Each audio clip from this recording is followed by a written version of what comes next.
YouTube, what's going on? It's your boy, Mr. You See It, and we out here. Yeah.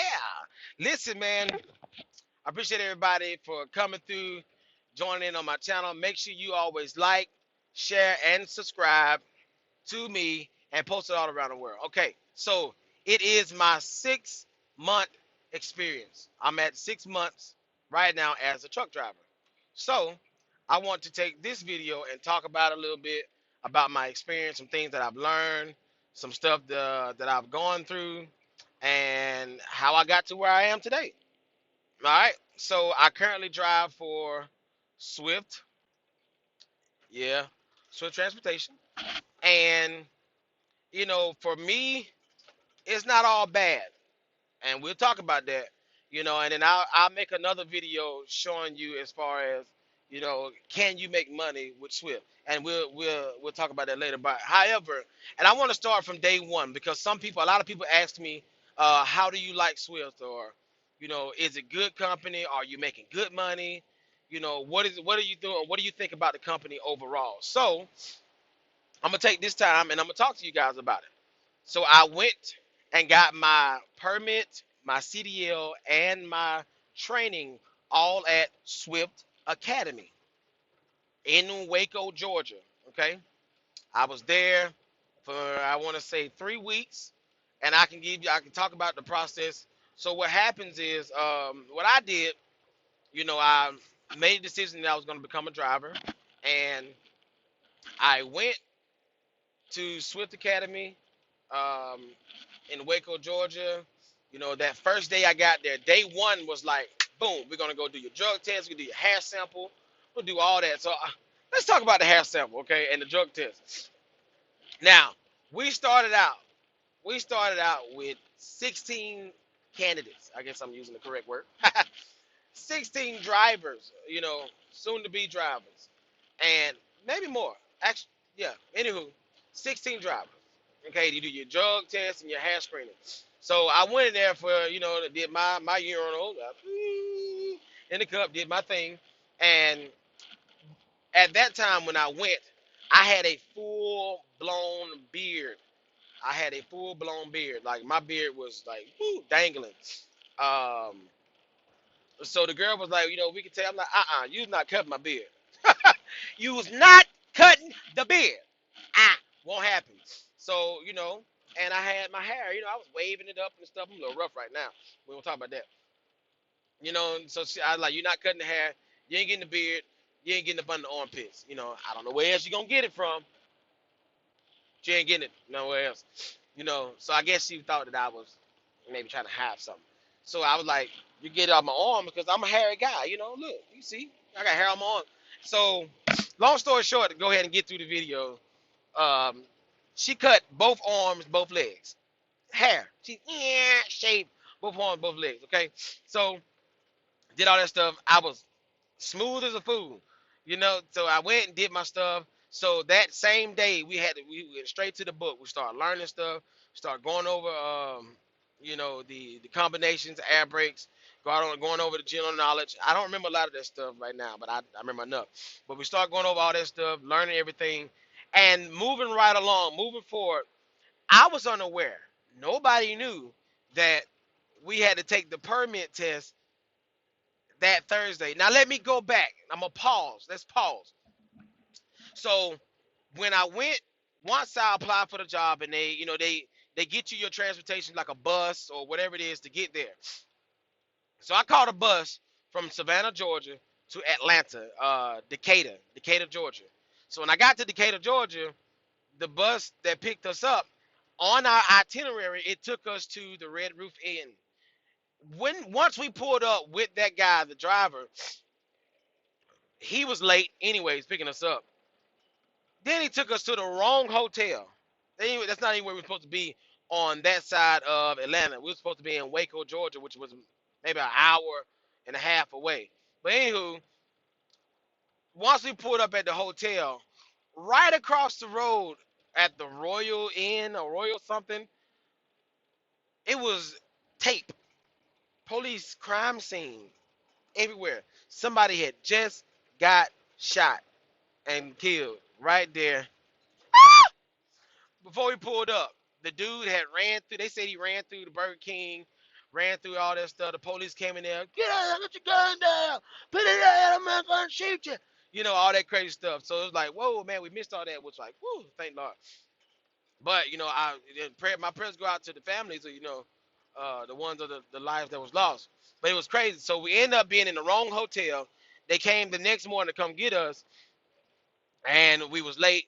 So we stayed there a whole day for no reason, and they came and got us. So we missed everything. So we ended up doing our drug screen and all that stuff late that Monday evening. So now it was supposed to be Monday morning. So late that Monday evening, we got there, did all that stuff. We've already missed the introduction, the orientation, all the book stuff. By the time we got finished, Monday was gone. So Tuesday morning was we started training and reading the books, going through the book, trying to catch up because we're a day behind. We're a day and some hours behind. All right, moving right along. Come Thursday, it's time to take the test. So we took the test. I passed it, one and done on the permit, got it. A guy was there. Listen, y'all, if anybody decide to go and join Swift Academy, please go on the road with money in your pocket, cash money. Because this guy, two guys, first person said uh, he was unaware. He was unaware that he had to pay for his permit and for his license. Duh.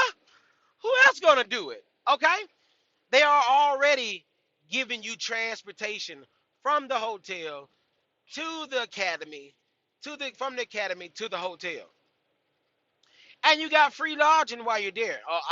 We'll talk about the rest of it on the back end. And they're paying for all that. So why won't you have money? You gotta eat, you gotta buy food.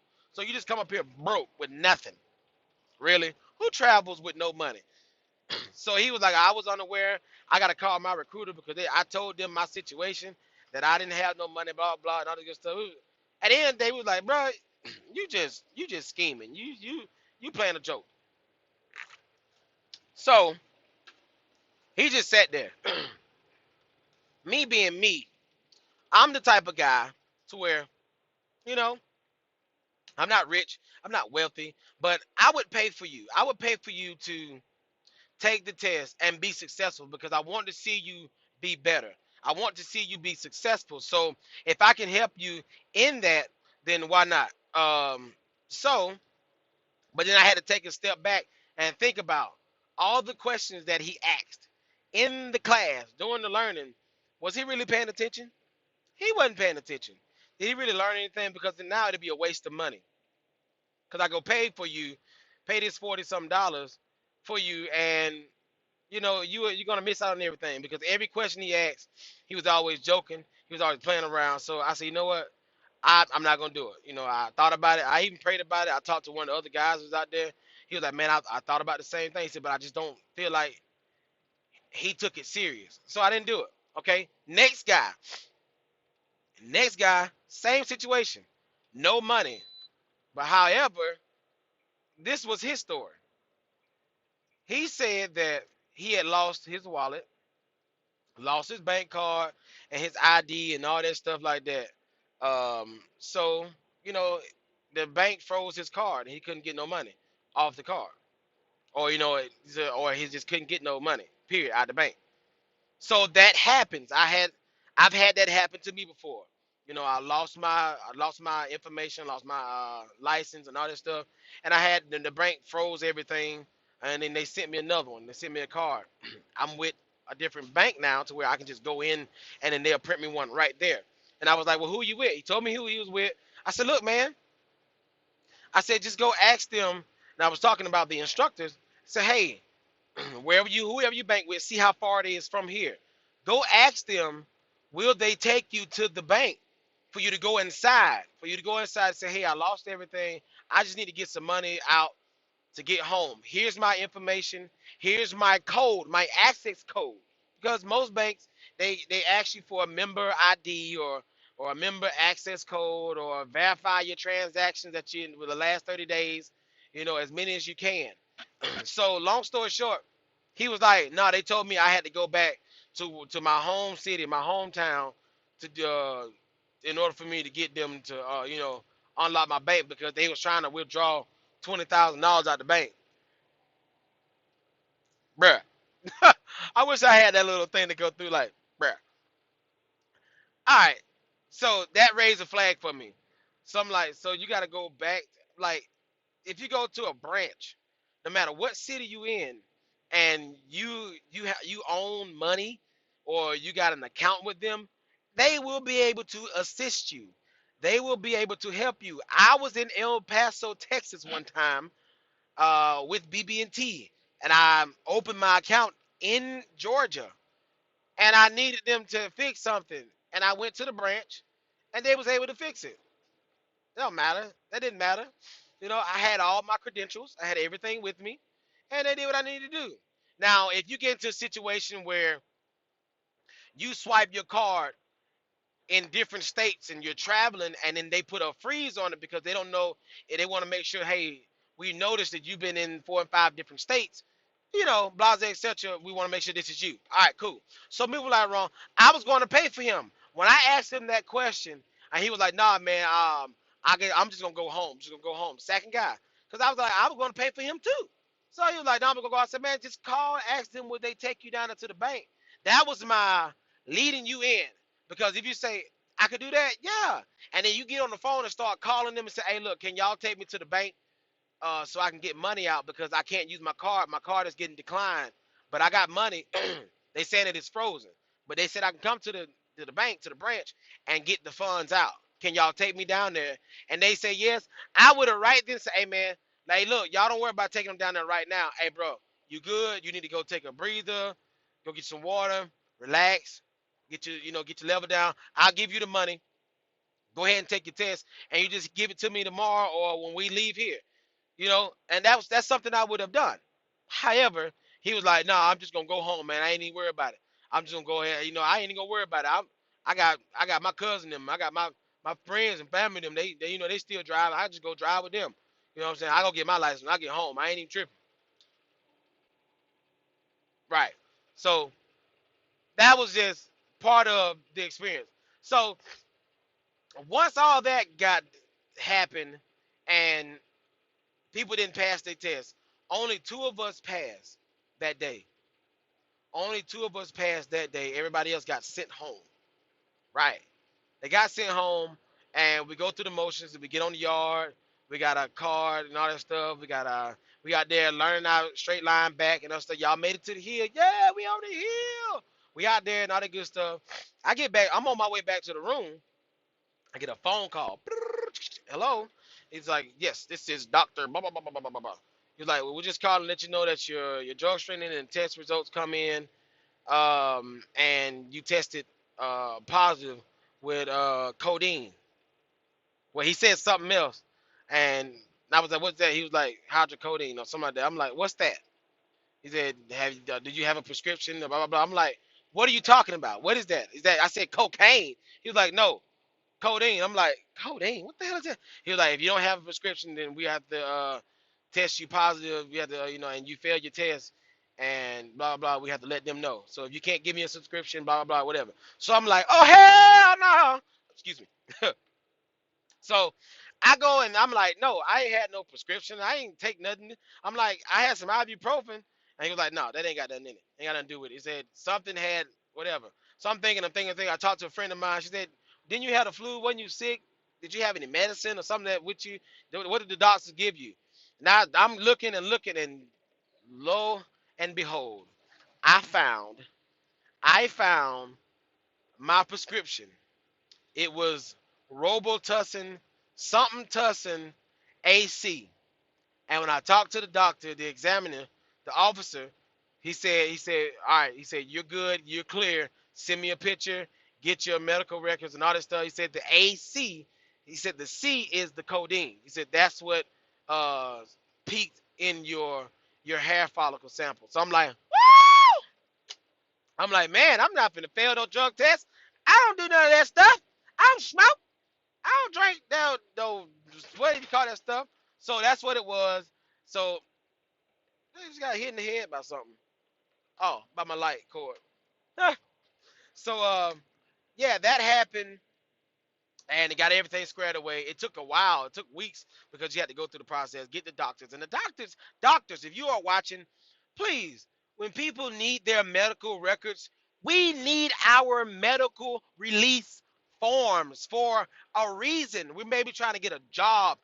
Don't take 72 hours. Don't take a week to send them because we may miss our opportunity.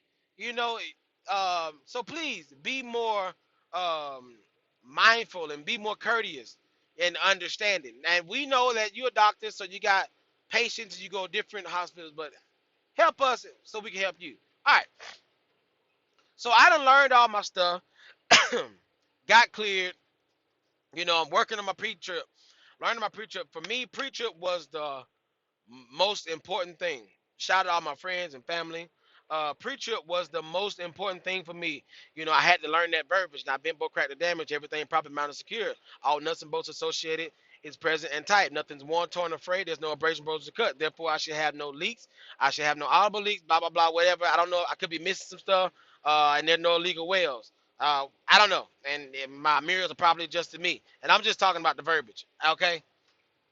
So, I made sure that was down packed, and I went in order. Okay, I started from one side of the truck, read the paper, and I went in order. Every time I practiced, I went in order.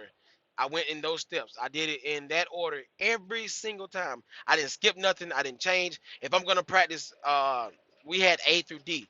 If I'm gonna practice A, I'm gonna practice in that order. So I did all that. Learned my pre-trip, learned my maneuvers. I was working on it. You know, the weeks I was there. So this I'm getting down to the last week. Okay, I tested out in the manual. Get down to the last week. And I'm gonna try to speed forward through a lot of the experience and kind of get you down to some of the real stuff. So once I do all that, get to the last week where I'm getting ready to test y'all. It's testing day. It's testing day. So I'm nervous. I'm like, oh man, I hope I pass. And I got friends and family like, man, look, just go in there and do your thing. You got this. And they like, Bama, that's what they call me on the yard. Like, Bama, you good. Do your thing, Bama, you got this. All right, cool. I got it. I'm going to make it do what it do. Uh, so I get ready to do my thing. Um, and I'm doing my pre-trip. I get C, which is the trailer. So on everything, you got to do the coupling, you got to do in-cabin brake test, and then you got to do a part of, your inspection, trailer, tractor, engine compartment, whatever, side B, whatever. So I had C, the trailer, and the coupling. I did all the stuff, did my in-cabin brake, nailed it. Woo! I'm like, okay. He was like, all right, man, come on, let's move on to I was so good to where he was like, come on, let's go on to the next, move on to the next. I'm like, all right, we're gonna move on. So so then I did my in-cabin brake test. Nailed it. He was like, all right, man. He said, one more, we get through these maneuvers and you ready for the road. Woo! So did my maneuvers side side parallel. Did my side side parallel. Nailed it. Okay. I nailed the side side parallel and we on the road. I already know. I knew, at least I thought I did, that once I got on the road, I was gonna be fine. I was gonna be okay. Because my shifting was good. I already knew how to shift in a manual because I had a manual, a 5-speed truck before, a rodeo. So I used to do that. So I knew I was gonna be fine with the shifting. My downshifting, I got the timing down to where I'm, boom, boom, boom, you know what I'm saying? When we was rolling, he was like, man, I see that you got downshifting pretty good. He said, we just gonna ride. And he was like, man, don't worry about it. Come on, let's go. Let's go. And I'm like, all right, let me mash on it. I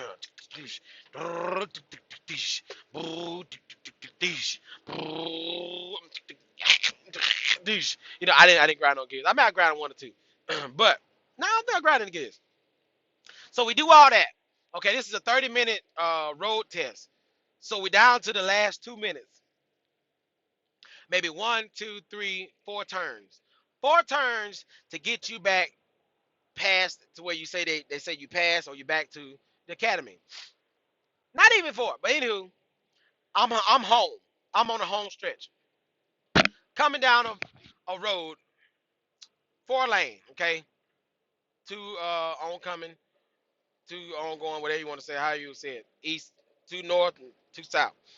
All right. So I'm in my lane and getting over to the right to make a right turn on the street. Car coming down to come across to go the same way. I'm slowing down. Downshift, boom, slowing down. He stops. So my watch this. He stops. So I'm slowing down more. I'm looking at him. He looking at me. I'm looking at him. He looking at me. So I'm like, okay, he's not gonna go. So I will proceed in a slow motion, and he shoots across. At that moment, I knew I messed up. He shot across, and boom, my trailer, my rear tandem, was approaching the curb, and it started going over the curb. And that's an automatic failure. And I looked, and I was like, I'm about to hit this curb. And instead of me just letting him go, because that is a yield sign, I can stop, I can yield. It's a yield sign. I could have just went straight.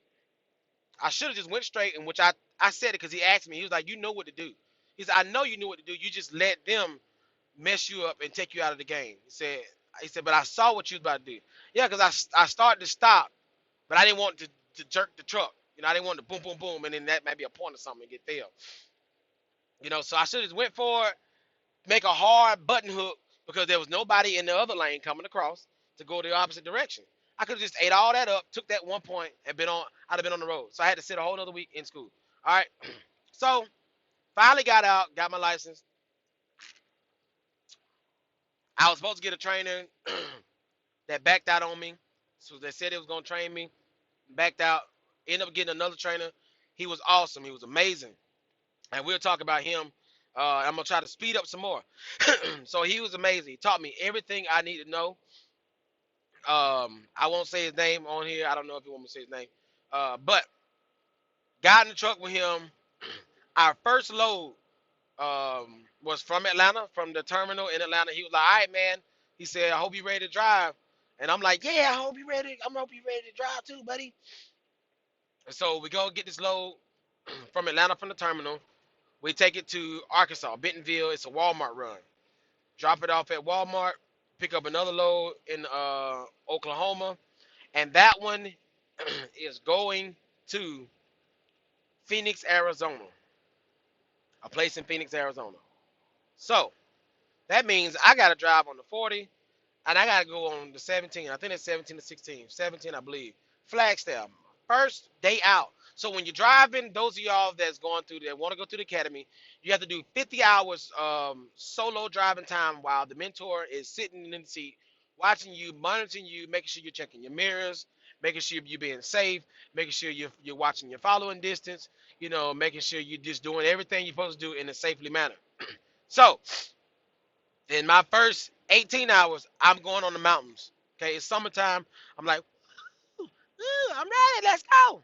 So we're going down this hill, going down the mountain, and we pull over to the scenic view, do your brake check, check everything. And he told me what to do. He said, "Listen, man," he said, "all you gotta do, stab on the brakes, get off of it, stab on the brakes, get off of it, you know, and boom." And I'm jumping right into that experience because driving on the road is something that you'll learn. You'll learn as you go as a driver. You start picking up different things and different habits as far as lane shifting, as far as other drivers and four wheelers because they don't respect you. Other truckers, they do not respect you as well. They treat you like you're just a regular four wheeler. That's usually a regular car out there. So what I learned a lot while I'm out here, and I asked a lot of questions. So he was like, "Man, just focus straight ahead. Make sure you're watching. Make sure you're watching because other drivers those super truckers has been out here for a long time. They will just zoom past you, and boom, blow your doors off." So we going down, get ready to go down this grade. I'm nervous. I got my butt cheek squeezed tight. I'm putting a crease in my underwear, and I'm just like locked in. And I think we was like maybe 77,000 pounds, I believe 78,000 maybe. So almost heavy. We was heavy, but not like heavy, heavy. So when first thing I saw was 18 miles, um, 5 to 8% grade, I believe. I could make sure I'm right on my numbers. I'm not sure. We're going down 18 miles, nothing, just digging down in the grade, just going down. So are we in the KW T680? Woo, woo. I'm like, oh my God, Jake brake stab. Oh, Jake brake stab. Oh, curb. Accelerate through the curb. Oh, Jake brake stab. Oh, flatten out a little bit. Climb the hill. Tug it on. I got the blinkers on. I'm doing 45 miles an hour going down this grade. Okay. Because I'm telling you, we wasn't going off the cliff. Wasn't nothing gonna happen to me, and I wasn't gonna let anything happen to him. But for sure, nothing was gonna happen to me, right? And he wasn't gonna let anything happen to me as well. Because at the end of the day, we gotta get home. Excuse me.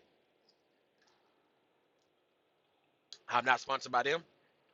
Not sponsored by Nestle in any way, shape, form, or fashion. For those of y'all that just saw me take a sip, need some water. But so we get down the grade, get down there, and I go through the motions of driving those next 2 or 3 weeks, learning how to back. Now, what they teach you in school, you ain't gonna do out on the road. You're not gonna do a blind side back. Well, you might do a blind side back at some of the shippers and receivers. Okay, but if you find a place that you can turn around, whip that thing around. Okay, um, you're not gonna do any parallel. You're not gonna do a lot of offsets. I don't even do offsets. I think I did today because it was open space. Like I know how to put my trailer in the spot, and there was nothing on my left and right. And then when I turned and did my setup, I was a little over this way. I was in the wrong one, so I did a offset to the right one. So I hadn't done one like that in a while, and I still got it. Hey, but going through that, learning everything, taught me how to run the truck, operate the truck, and he was the owner operator. So I learned how to run the truck the way he showed me was picking my loads, going in certain areas, knowing where the load's gonna get out of, knowing if I go to Florida, there's not a lot of freight coming out of Florida, so make sure I counter what they send me to have something for me to come out.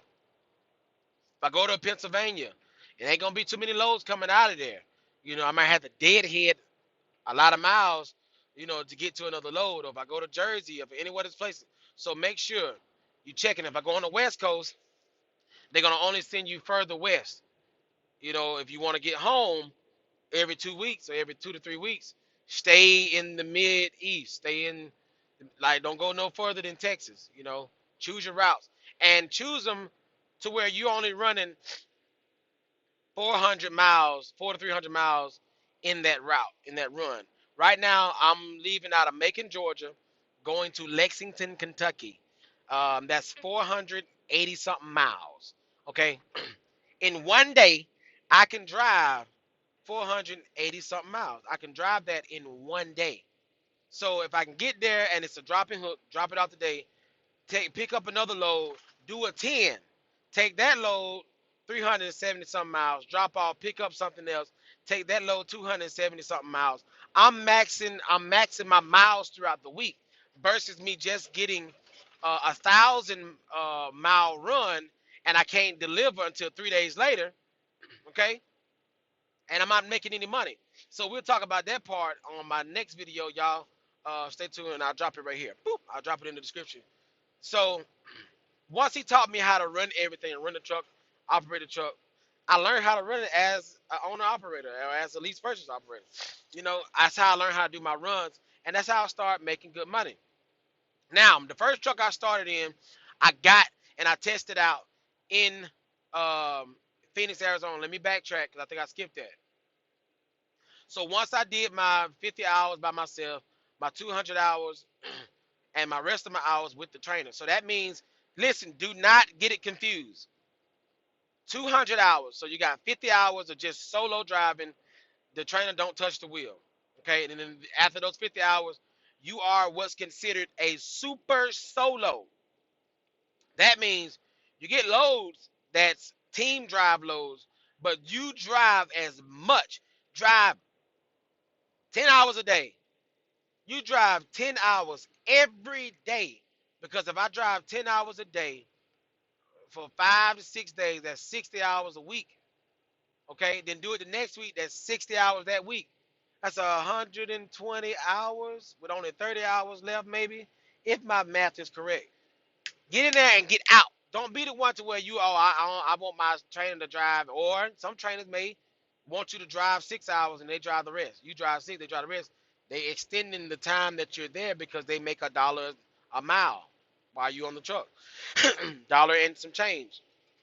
Okay, because you don't get paid while you're in the academy in school. I didn't mention it earlier. I will talk about it here briefly. You don't get paid while you're in training, getting your CDL license, your permit, you're going through maneuvers and all that stuff. You don't get paid. You do get paid $500 student pay every week. That's it, flat rate, $500, and you can get what's called student extra pay. So if you drive over 40 hours a week, and you driving over 40, 60, 70 hours in that week, you can make 600, 700 in that week, right? As a student on the truck with your trainer. So now that I done did all those, learned all this stuff, got some miles, got 10,000 miles under my belt before I got off the truck. Well, 9,000, yeah, 10,000 miles before I got off the truck with my trainer. I done went to, I done went to El Paso. I done went to Laredo. I done went to, well, I done been somewhere with my trainer all over Texas. I done went to New Mexico. I done been to Phoenix, Arizona, Arkansas, Oklahoma, Michigan, Ohio, um, Chicago, everywhere. North Carolina, South Carolina, blah, blah, blah. Everything on the East Coast I did except for New Jersey, New York, Massachusetts, all the places. I think Connecticut. I think they all in the same area.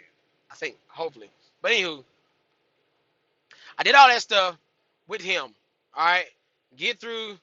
I get through that with my trainer, and now I'm by myself. I'm by myself, and it's the first load. It's the first load by myself, and I'm leaving out of Phoenix, Arizona, and I'm taking it to Utah, Salt Lake City. And it was actually past Salt Lake City. It was somewhere way up in the sky. Way up in the sky. So I got this load. I go get it scaled out the yard. 78, 79,000 and some change. Woo! Heavy. I'm heavy. So I got mountains to climb. Okay. I'm going up US 89. I think it's US 89. I gotta go up 17. Flagstaff again to run into US 89 four corners where I think it's Colorado, Nevada, New Mexico, and Arizona meet at those four corners. I believe that's, if I'm calling out the right states. That's what's four corners, okay? I'm riding up that heavy truck is screaming for help. Go up there, and that was the most worst. That was the worst experience, but most knowledgeable and educational experience I could ever have that moment, because that taught me everything I needed to know. That taught me how to control my truck in certain terrains when it's heavy, what my truck is doing, uh, how to pay attention to certain things that are around me, as far as getting up the hills, getting down, and supplies that I needed, because I ended up on the side of the road, on the side of the mountain, y'all. No joke. 330, maybe 340 miles, 8 hours and 59 minutes of driving. 8 hours and 59 minutes of driving. That's how long it took me. That's how long it took me to get up that mountain. And woo, 300 some miles, and I ran out of hours because matter of fact, I started tapping into my 14 hour. Anywho, so I learned all that. I started running. I did some runs up in Utah, and like they say, what goes up must come down. So I had to come back down the same road to get to where I need to go. And I was going to Amarillo, Texas. So now I'm going back down there, which wasn't bad. Going down wasn't bad. I wasn't as heavy, but I was heavy enough to kind of push me and got to get down. So that was some experience, just out in the mountains. And I did a lot of mountain run. I went to Colorado. Um, Later on after that, went to Colorado, did some runs up there. That was a challenging right there. That was challenging. So I went to a high school. They was remodeling their high school. I took a load from Laredo, Texas, to this high school in Colorado. They was remodeling their auditorium. I think that's right, auditorium, or wherever that was. They was remodeling. I had all the furniture and everything. So I pull up at the school that's in the middle of this neighborhood. Middle of this neighborhood, and there's literally nowhere for me to like. How am I gonna back this? How am I gonna get this? So I'm thinking to myself, man, what would my people, my friends do that's in my group chat? What would they do? How would they overcome this? How would they get this? So what I did was I said, think about everything, evaluate everything, look around, piece it together. So I drove down this little one lane school. Y'all know how it is in some high school. Went down the road where the buses go, and I get to this dock. I'm like, oh, they got a dock, but I cannot go around. I can't do nothing. I can't go straight to back in to go down straight. I literally had to back my truck all the way on this curvy road, all the way from the back behind this school, which was like maybe a half a mile or more. From behind the school on this side road onto the main road where they had to shut the traffic down. They stopped the traffic in Colorado. 2-lane road where there's a house across the street and a fence. We'll talk about that. Back down this 2-lane road, and I get down there, I back up, okay, get on that road to where now I'm going straight like I'm leaving out. So now I gotta set up out here on this main road. Traffic still stopped at this light. So now I gotta set up. I got people right here, cars everywhere, they in front of me, they all in the way. So I'm setting up, I'm starting to back. There's a ditch on the right side of me. There's cars on the left. And it's a white picket fence and all that stuff. I'm like, man, I don't want to tear these people fence up. The guy looking like, you got it, you got it. I'm looking at my mirrors. I can't see on my blind side. I'm like, I ain't got it. I'm almost about to jackknife, and I don't want to do that, because then it's gonna really put some work in my trailer. So I finally get it in. I get it in there, man, after like maybe 10 minutes, if that, on that road. I don't even think it was 10 minutes on that road. I got that thing in there so smooth, and I found it maybe like 2 or 3 minutes. I got it in there. Boom. Now I'm backing. I'm going back toward the dock, backing down this road. I think I got some. I think I got some footage. I got some footage because my drive cam went off because of the terrain. The road was rough. So I got some footage I'll post later on. And I'm going down this road and I'm backing up. Now I got to back into that docking area that's wavy, that's curvy, to get back because I can't get to the dock. The dock is all boarded up with some crazy stuff to where they can just offload me by hand. Okay. And it was like crazy. That day was like, woo, man. But it that taught me how to back. Okay, so now if I speed forward, I push forward, working at different places, going different cities and different states. I did some Walmart. I did Walmart run dedicated. I did them for 2.5, 3 months. That's where the money is. Okay. So that taught me how to run reefers. I learned how to run reefer. I learned my temps, you know what I'm saying? I got some experience in that, and which was fine, it was good, and I just got overall experience how to manage my time because that's the key. Plan your trips, and that my trainer made sure that I got this book.